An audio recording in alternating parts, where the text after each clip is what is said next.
All right, I want to bring in my panel right now. Batya Ungar-Sargon, who is an author, a political commentator, and I'm going to get to this soon, but she loves to call herself MAGA Lefty. I want to know what that means. My old colleagues at Newsmax. First, my buddy Steve Cortes, the founder of League of American Workers, and then Jenn Pellegrino, my other colleague at Newsmax, who've all joined us on this new journey to independence. She's the senior director of media affairs and spokesperson at that amazing institution, the America First Policy Institute. Good to see you all. Batya, welcome to the show. By the way, I just got to tell you, I not in advance of this, but I bought your book a while back and started reading it because my buddy Dan Tarantine on the morning meeting has it. I've seen so many people talk about it, and I have just loved what you've written. People know I love the media and the critique of it in particular. And your take on it's called Bad News, how woke media is undermining democracy. It's been so cool to see somebody else take on and hold accountable the media in a way that I just love. So first, thanks for joining us. And let me just, you use this tagline, MAGA Lefty. What does that mean? Thank you so much for having me and for all those kind words. It's so sweet. And I'm such a huge fan of yours. I watch you every single morning. So it's really a privilege to be here with you and your viewers and this amazing panel. What is the MAGA left? It's funny because I used to think it was like, party of one.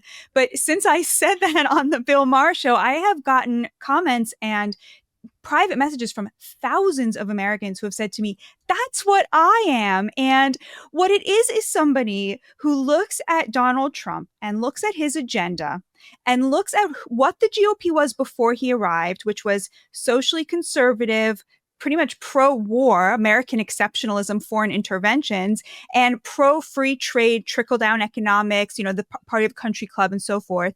And Trump basically took an axe to all three of those things. He's not really a conservative. He is a moderate. He is anti-war with every fiber of his being, and he really hates free trade because he thinks that it turned America into the patsies of the world. When I look at that agenda, socially moderate, anti-war, and pro-worker protectionist, to me, that is the FDR agenda. And that is what I am. That's what the left was until it lost its way because it abandoned the working class to cater to the elites the way they did in the media. That's what that book is about. How the reason our media is terrible is not necessarily because it's so left, although it is. It's left and it's woke because the people who are in the media, the journalists have all gone to these very fancy private universities. And as a result of that, they have really bad woke ideas. This plays well into a post that Steve Cortes, you put out this week. Let me just read. It says, national polling affirms that more Americans now regard the Republicans as the party of workers over the Democrats. When put into historical perspective, this shift is truly monumental. So I want you to explain what you mean by that. Sure. And secondly, do you agree with Batya that this is that Trump isn't as conservative as someone like me thinks he is? Or is it just that she's looking at it through her lens as someone who supports the working men and women? Sure. Well, on that first point, because I think this is incredible. And by the way, even CNN, part of why I wrote that article about, the GOP is now the party of workers. Part of why I wrote that is, number one, because I do a lot of polling, which shows that. But number two, even CNN, believe it or not, was willing to concede and to some degree promote this point. Harry Enton there, who I think is one of the few people on that network who tells the truth and who tries to deal in facts and reality and numbers, he pointed out just how astounding this is compared to history. So by my polling, for example, when we ask what is the party of workers in my most recent poll, and I've now gotten 3 polls in a row where the answer is the Republicans, this time it was 42-40 in favor of Republicans. So it's a narrow lead. But if you put that in historical perspective, generally the Democrats had about a +20 lead on that question and related questions for decades. I mean, they just owned that political territory. And they've lost all of that lead, and it is now essentially a tie or slightly in favor of Republicans. By the way, when you drill down and ask working class people, which one is the party of workers? For example, in my poll, we asked people who don't have a college degree. The lead for Republicans goes to +14. So it's 47-33 among high school graduates. Which one is the party of workers? So the working class themselves absolutely overwhelmingly believe it's Republicans. Now, it's because of the transformation of the party, right? It is no longer the country club, big business, corporate boardroom Republican Party. And that transformation, by the way, didn't come easily. It's not like the decision makers of the Republican Party just handed the keys over to the MAGA movement. No, we had to take it, right, through a lot of aggressive action, a lot of agitation, and a lot of smart activism. And of course, with the indisputable leadership of Donald Trump. What I would say regarding Batya's analysis, and I think she's just doing amazing work here. I think this is a nuanced take. And what I would say is Donald Trump, though, absolutely is a conservative. He's not the inheritor of FDR. He's much more channeling Pat Buchanan. Now, both are populists, right? Populists of the left and populists of the right. But the difference with that second kind of populism of the right, the Pat Buchanan variety, is that it is socially conservative. And as proof of that, Donald Trump was the most pro-life president in all of American history, the architect of overturning Roe v. Wade. So to me, when you combine populist economics, populist nationalist economics, protectionism, when you combine that with cultural conservatism, what you end up with is America First and Donald Trump. Well, and that's the point, Jenn Pellegrino, that I was going to label this. What I've always tried to put my finger on is it may not fit into the bucket of traditional conservatism. It may not fit in the traditional bucket of, but what I do think is that it's America first. And with respect to trade, and Batya brought this up, I, as a guy who bought into free trade, I was the assistant U.S. trade rep. So I, plead guilty on that front. What I finally realized is that for the longest time, we had been told through conservative doctrine that like the free trade meant you guys get access to our market and we don't get it to yours. And that's the definition of free trade.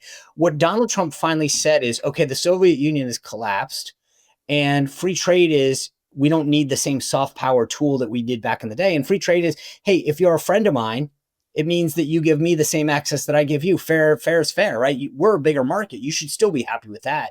I mean, that's the funny part about this. And the label of America First, which is what your organization is all about, is truly, to me, what this is about. It's not a bucket of defining it as conservative or liberal. It's more about just like common sense America First policies.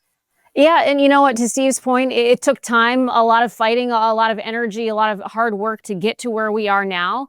I will say when you look over the last decade, I think Republicans, where we started pre-Donald Trump, we needed an answer to Obama. We didn't have that. We were left with Romney and we had weakness, a soft Republican Party. We didn't have that leader.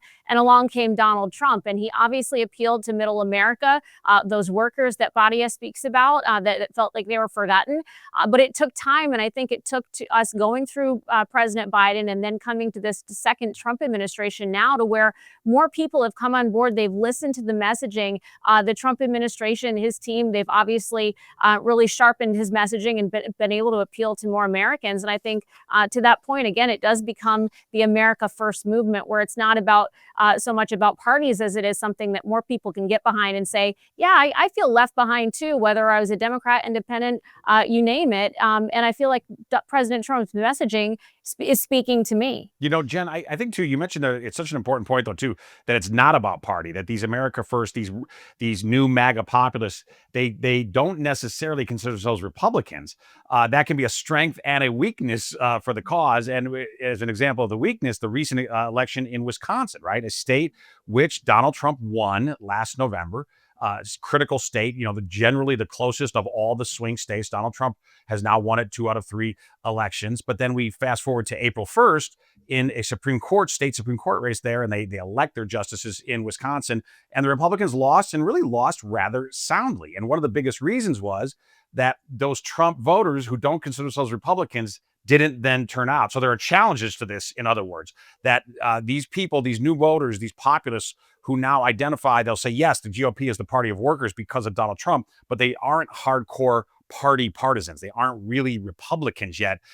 They believe in America First. They believe in MAGA. They believe in Trump. So there's a challenge there of how do we then transition that, and how do we leverage that into something where Republicans win predictably? And that certainly has not been accomplished yet. I want to get into this weekend in a minute because there's a White House Correspondents' Dinner. I want to get to this at the end, and I want to talk about the Pope because I sort of have a different and an interesting angle. Steve, I know you tweeted about this, but before I do that, because one of the things that I thought was interesting this week is what's going on in education. And the Trump administration came out, led by Linda McMahon, basically saying, hey, we're actually going to start collecting on these loans. And I was fascinated by this. That's basically saying, hey, as of May 5th, the party's over. We're actually going to make you pay for them. There's a clip that that Caroline Leavitt had from the podium, and I want to play that for you to show you guys what she had to say about this loan program. Take a look. In other news, the Trump administration has announced we will put an end to Joe Biden's illegal student loan bailout attempts. No student loan has been referred to collection since March of 2020. That comes to an end. On May 5th, the Department of Education will resume involuntary collections for borrowers with defaulted federal student loans. The student loan portfolio controlled by the federal government is nearly $1.6 trillion, but fewer than 4 out of 10 borrowers are in repayment. This is unsustainable, unfair, and a huge liability for American taxpayers. Debt cannot be wiped away. It just ends up getting transferred to others. So why should Americans who didn't go to college or went to college and responsibly paid back their loans pay for the student loans of other Americans? The Trump administration will never force taxpayers to pay student loan debts that don't belong to them. Student loan borrowers need clarity, and we're finally giving it to them. Borrowers will now be clearly expected to repay their loans, and those who default on their loan obligations will face involuntary collections. The government can and will collect defaulted federal student loan debt by withholding money from borrowers' tax refunds, federal pensions, and even their wages. America is $36 trillion in debt. We must get our fiscal house in order and restore common sense to our country. If you take out a loan, you have to pay it back. It's very simple. Batya, I think that is very simple, right? To me, that makes sense. Where do you think that falls in your MAGA lefty world? Straight into my veins, Sean. This, like the tariffs, is Trump waging class warfare on the elites on behalf of the working class. The average college grad will make $1.2 million more over the course of their career than a person who only has a high school degree. It is disgusting that people who were given the ultimate privilege in this country think that they can ride off the backs of Americans who work unbelievably hard, in fact, much harder than they do. And I think that's just what this is. Like the Democrats, that's their base, is the top 20%. That's why the Democrats keep picking on every issue. You know, we're sitting here tearing out our hair, like trying to understand, why do the Democrats keep picking the 20% on 2080 issues? It's because that is their base, is these over-credentialed college elites who think that they should have everything coming to them and have unbelievable contempt for working class people, for conservatives, for religious people, for people who don't agree with them on these like crazy cockamamie views that they get in their fancy universities.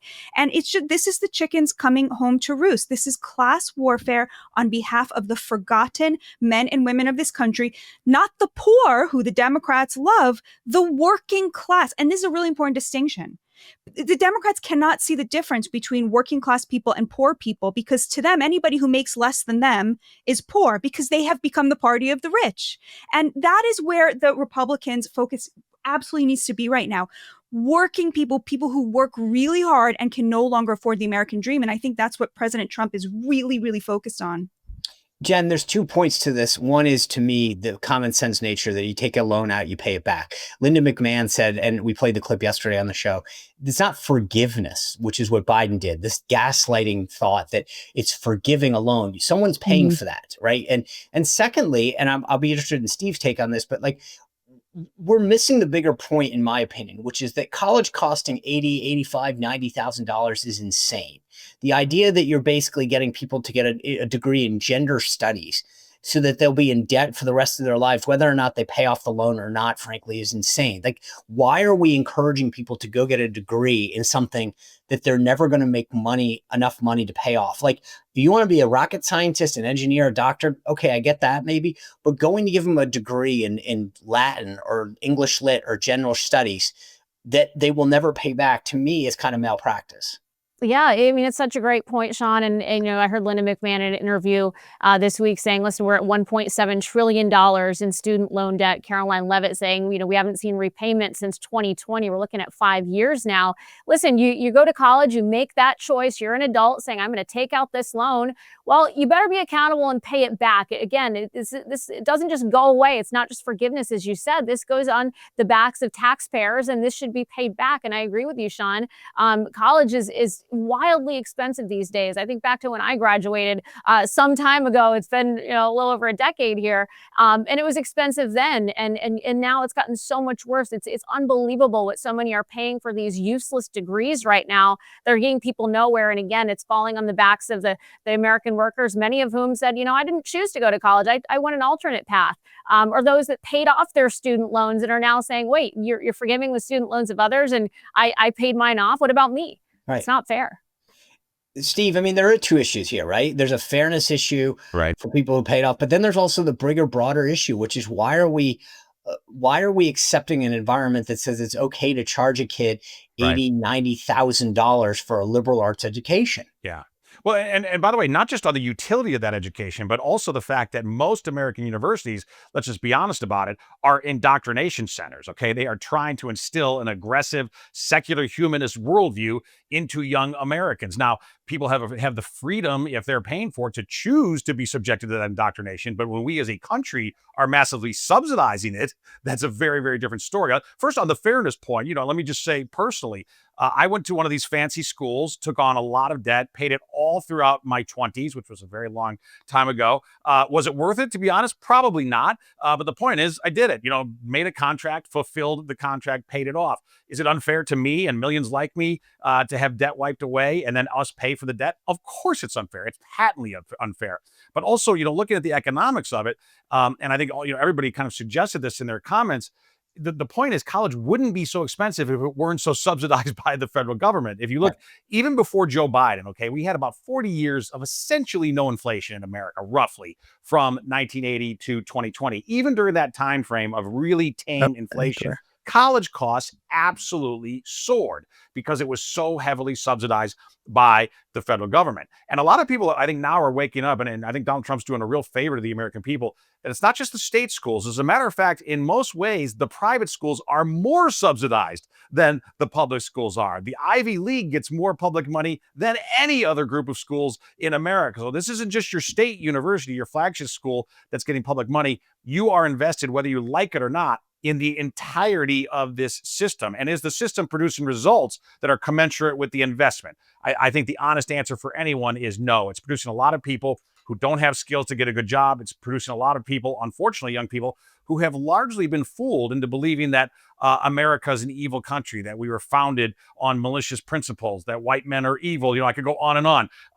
So is it on many levels, is it worth the investment? I think the answer is absolutely not. But should people who borrowed be forced to pay back? Absolutely, 100%.